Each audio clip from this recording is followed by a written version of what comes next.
Alright, so this is Lex Hart. I just wanted to come and show you guys really quickly. I had a few questions about the type of embeds I use for my bath bombs. So I just wanted to make a quick video. I've posted, I think, 3 bath bombs where color came from the inside, and one was called Summer Sunset and the other was called Taste the Rainbow. Now for the Summer Sunset bath bomb, I actually use a square embed, and all my embeds are a 1:1 ratio. That means 1 cup of citric acid and 1 cup of sodium bicarbonate. This is the mold that I use for the square embeds. It's a ice tray mold that I found at the Goodwill for 99 cents. There were 2 in a pack. And again, like I said, it's a square embed that I use for that particular bath bomb, where the color, once it starts to get wet, the color comes out of 2 sides and spins around. I'm actually making more of those now because they sold pretty good. And then I'm using a 2.5 mold, so it fits inside of there like that. Here's my recipe. I'm not going to give you my recipe, but I'm going to tell you some of the things I put into my bath bomb batch.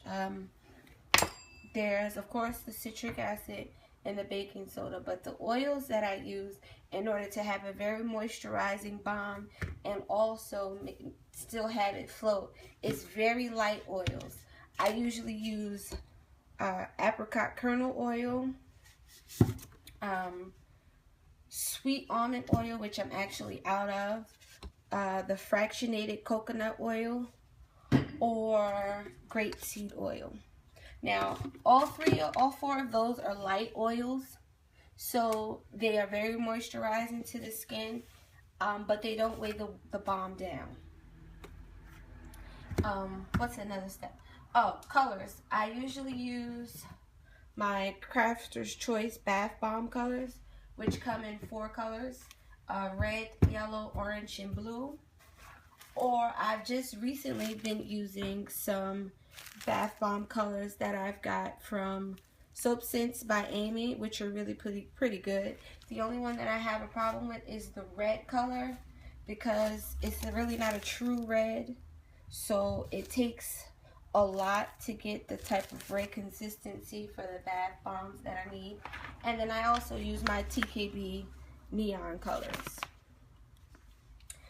Sometimes I use ultramarines and oxides, but we all know that in using ultramarines and oxides, the reaction from the sodium bicarbonate and citric acid mixed with the ultramarines and oxides creates a funky smell for the bath bombs. Although the smell usually although the smell usually fades away, a lot of my bath bombs are special order, so I don't want to send anything out that smells wonky or they have to wait to use or anything like that.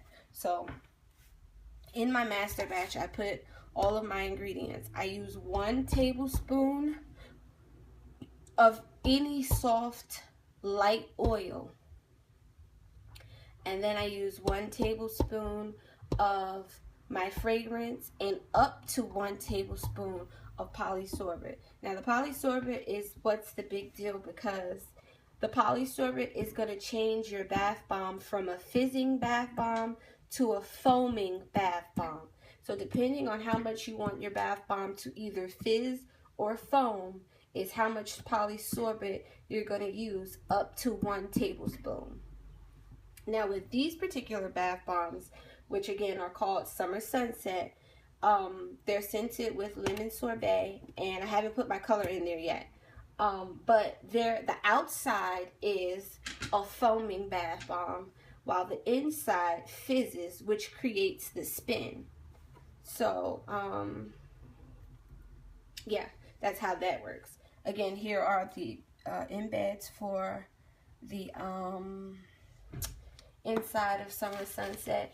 And when I'm doing a regular bath bomb like my Taste the Rainbow or Citrus Blast, I use the regular round embeds. And these are made with, I do 2 sizes, and they're made with either a 1/4 tablespoon scoop or a 1/2 tablespoon scoop. And that's how I make the embeds for my regular bath bombs. Now, the regular bath bombs, like my multicolor bath bombs, like Taste the Rainbow, that have the 4 colors coming out, I'll put 2 of the 1/4 tablespoon and 2 of the 1/2 tablespoon of 4 different colors. That also makes it spin, because the ratio of citric acid to sodium bicarbonate, it's what's going to give you this faster spin. So if you have the same ratio of both, you get that really fast fizzing, which propels the bath bomb through the water. I hope I'm explaining this correctly. And I put all my oils and fragrance in here. I'm gonna mix it up, put my color in, and then I'll come back and I'll show you guys how I put my bath bombs together. So as you can see, I've already put my color, and I have all my oils and my fragrance, and as you can see, it's already sticking together. So I'm not going to need much binding to hold it together. See? And I know a lot of people are having the debate on whether you should use water or witch hazel or whatever. I use 91% rubbing alcohol in a spray bottle. It's easier for me. I get little to no reaction because there's very minimum water in the alcohol. So that's what I like. You can use whatever it is you like, but I recommend you put it in a spray bottle as opposed to pouring it in your mixture, because if you use anything other than alcohol, you will get a reaction from it. And to me, it makes all the difference, whether you're a newbie or whether you're a professional or whatever the case may be. Having that reaction sometimes, is annoying. So I like the use of the alcohol. You see, look, it's already staying together. So I'm not going to need a lot of alcohol. So yeah, let me spray. I'm going to try to have to hold this with my left hand. Alright, so I'm going to do 5 sprays. And I'm going to mix it up really good. Or try to with just one hand. And I will use let's see if I can use the whisk. Because I usually use the whisk with one hand and hold the bowl with the other. So I'm going to do 5 more. And that should be enough, really. But we'll see. It is a little humid out, so I may need a little bit more. And I know people say they have problems with doing their bath bombs when it's humid. With this recipe that I use, and I don't know if I'm really ready to give it away. And I don't know if I feel right selling it to anyone either, so I don't know. Maybe I'll share it a little later on. But with this recipe, doesn't matter if it's humid out, I still get great bombs as long as they're put together properly.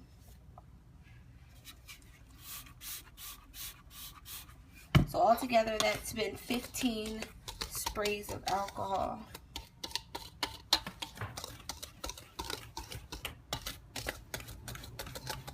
And also another trick that I've learned, I know a lot of the newbies, when they put their bath bombs together, they go back, they think they have great bombs, and then they put the bombs together and then they attempt to let them dry, and then they go back and they realize that the bath bombs crumble. If you feel like your bath bomb is too soft, leave it on the resting tray or wherever you have, and just take your whether it be a spray bottle of witch hazel, spray bottle of alcohol, or a spray bottle of water, and lightly spray it on both sides and leave it for another 24 hours, and your bath bomb should be hard the next day. If you have a good recipe, your bath bomb should be hard the next day.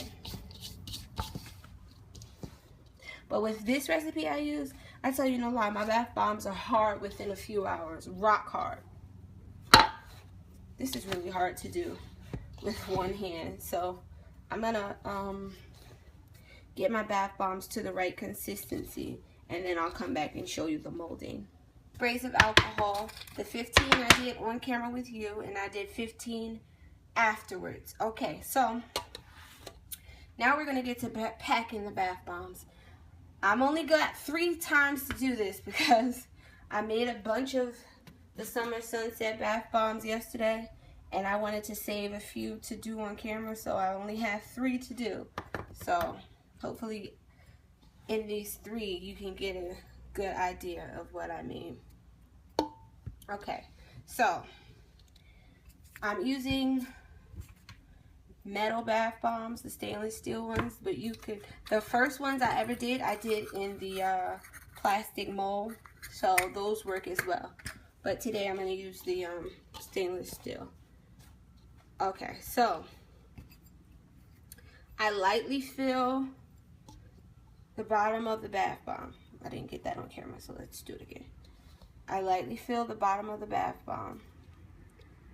And then there's going to be 2 sides of the embed. One is going to be the smooth side, and one is going to be the top, because this top is rounded because I had to use something to press it down lightly. I forgot what I used, just to make sure they were packed in good inside the mold. So I'm going to put the round side toward the bottom. Now, as you see, a lot of people tell you to do your bath bomb like this. Pat down. Pat down. Like they say, fill, pat, fill, pat. I don't do that. That's another method that, I mean, it works just as well, but you don't have that air in the bath bomb to have it float when you do it that way. So if you do the fill, pat method, fill, pat, that's fine too. They all work the same way. I'm just telling you what works for me. So like I said, I filled it. I'm going to show you again.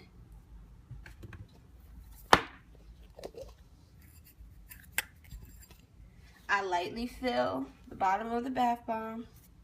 Then I firmly press my embed inside. And then I cover it up all the way.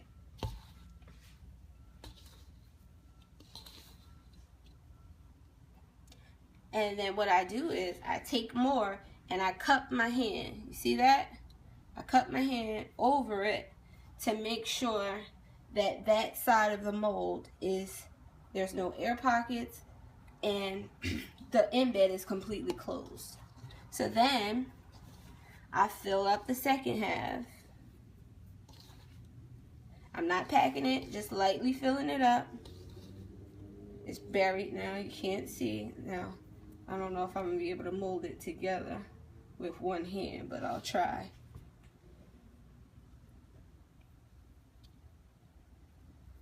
And then I just push the 2 pieces together. That's crooked, but that's what happens when you're trying to do it with one hand. And then you push them down.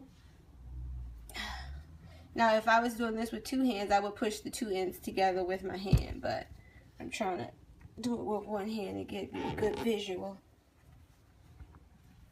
And of course, you clear the sides.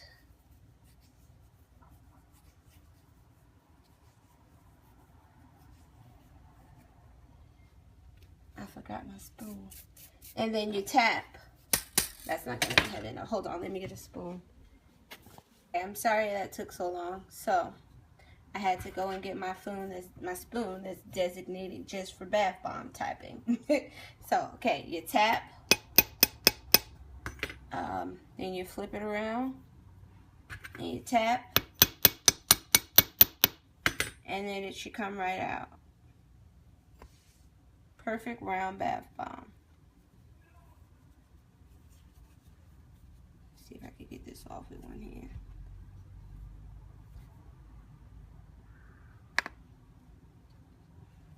See? Perfect round bath bomb. It's just that easy. And then you put it to rest. This tray I got from the Restaurant Depot. I just put a towel down and it holds like 3 dozen bath bombs at one time. So let's see if we could do that again. We're gonna lightly fill it out mold. Again, the round part of the square mold goes into the bottom. You're gonna press that in firmly. Lightly fill it up. And then this is the part that I didn't get on camera before. See, you cuff some mixture in your hand. You're gonna lightly cup it onto the bath bomb to make sure that all areas of the bath bomb is covered, all areas of the embed is covered. Then you fill the second half of the bath bomb. Lightly, you're not packing anything until you're gonna do one pack when everything is molded together. This is really hard to do with one hand, I'll tell you that. See how hard it is to do with one hand?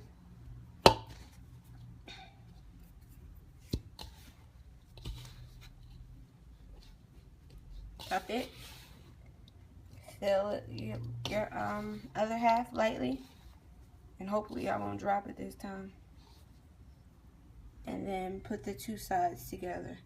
Of course, it'll be easier when you're doing it with your 2 hands, but trying to do this with one hand is really making it difficult.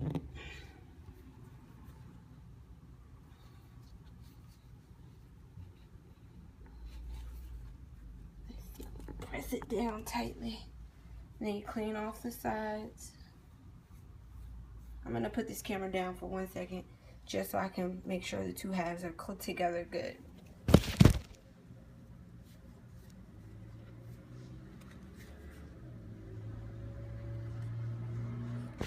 Okay, we got our 2 halves together. And again, tap, tap, tap. And on the other side, tap, tap, tap.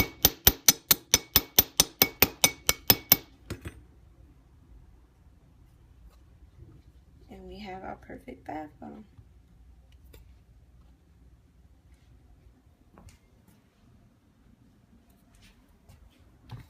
Alright, so here's the last one. Hopefully I'm making it sound as easy as it actually is. Lightly pack the bottom, the embed, press down tightly, loosely cover it, then we cup, see, cup,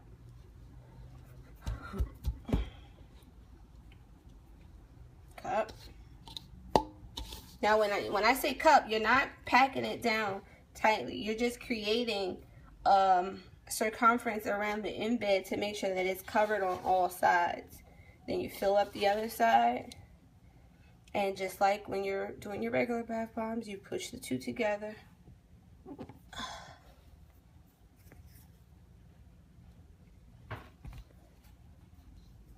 Wow, that's really crooked.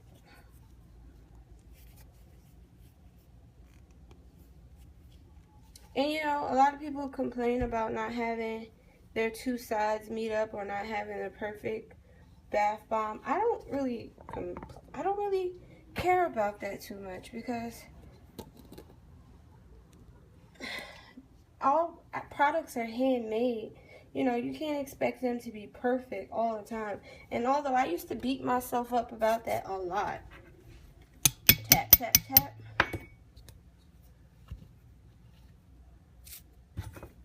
Tap, tap, tap.